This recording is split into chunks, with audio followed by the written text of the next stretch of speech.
संत कथा सुना रहे थे। एक सज्जन का नाम था दानचंद। गंगा जी से 12 किलोमीटर दूर उनका गांव था। दानचंद को भगवान ने संपन्नता तो दी थी, धन तो दिया था, लेकिन लोभ ही इतने थे कि लोगों ने व्यंग में ही उनका नाम दानचंद रख दिया था। कभी कोई पुण्य कार्य नहीं किया, कहते खर्च होगा। तो पत्नी ने कहा कि गंगा जी नहाया 12 किलोमीटर दूर हैं, इसमें क्या खर्च हो रहा है, चले जाओ। सवारी की भी जरूरत नहीं, पैदल पैदल चले जाओ, और गंगा जी तो नहा लो। ठीक है, बहुत कहा तो सोचा जीवन में एक बार गंगा जी नहा लें, क्या हर्ज है, 12 किलोमीटर दूर है गंगा जी, जा पैदल पैदल गया, खर्चा कौन करे सवारी। अब गंगा जी किनारे पहुंचकर सोचा घाट पर नहीं जाएंगे, वहां पंडा लोग रहते हैं, पंडा कहेंगे कि दान दो। तो मुर्दा घाट पर गए।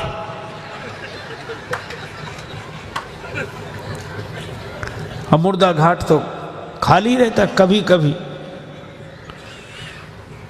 कभी कभी दुनिया में अपने घर में कोई सीट खाली करता है तो मुर्दा घाट भरता है, बाकी तो खाली है। सोचा ये ठीक, न पंडा का झंझट, न दान का, न पुण्य का।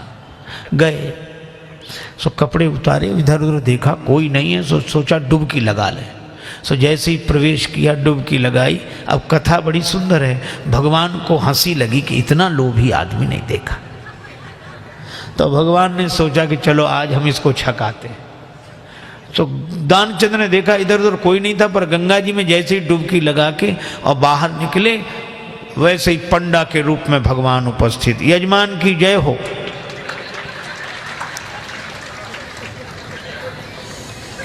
दानचंद बोले तुम कौन हो?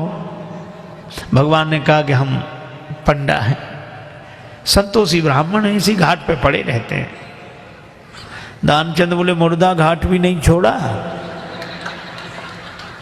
पंडा जी बोले हम संतोषी ब्राह्मण हैं और घाट पर तो और पंडा लोग रहते हैं, हम तो यहीं पड़े रहते हैं, और हमारे लिए कोई ना कोई आप जैसा यजमान आ जाता है, 1-1 वर्ष तक का खाने पीने का इंतजाम कर देता है।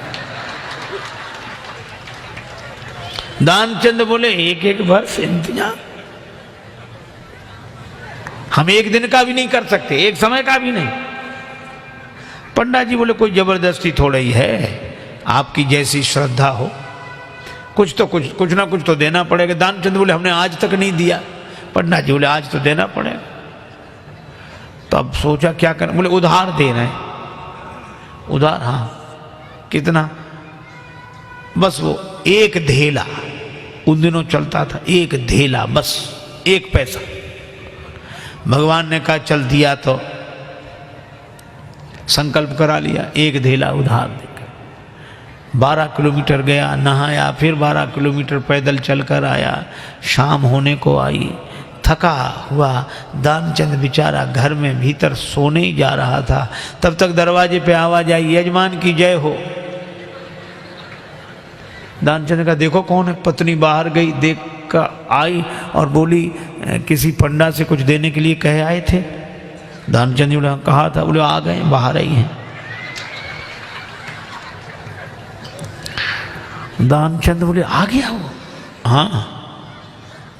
दानचंद बोले कि कह दो कि अभी दानचंद बीमार हैं, 2-4 दिन बाद आना। पत्नी ने कहा कि वो तबीयत खराब हो गई, वो बीमार ज़्यादा हैं, आप 2-4 दिन बाद आना। पंडा जी बोले दान मिले चाहे ना मिले, पर हमारे संकल्प में वो हमारे यजमान बीमार हो, ऐसे संकट के समय यजमान को छोड़ना धर्म नहीं। हम भी यहीं रहेंगे जब तक वो स्वस्थ नहीं हो जाते, यहीं इंतजाम कर दे। आप तो सामग्री ला दो, हम तो बना लेंगे अपने हाथ से भोजन। पत्नी ने फिर जाके कहा, पर दानचंद भी अद्भुत आदमी, कहने लगा नहीं जा रहा ना। बोलो कह रहे यहीं रहेंगे जब तक बीमार रहोगे। दानचंद बोला तो कह दो मर गए वो।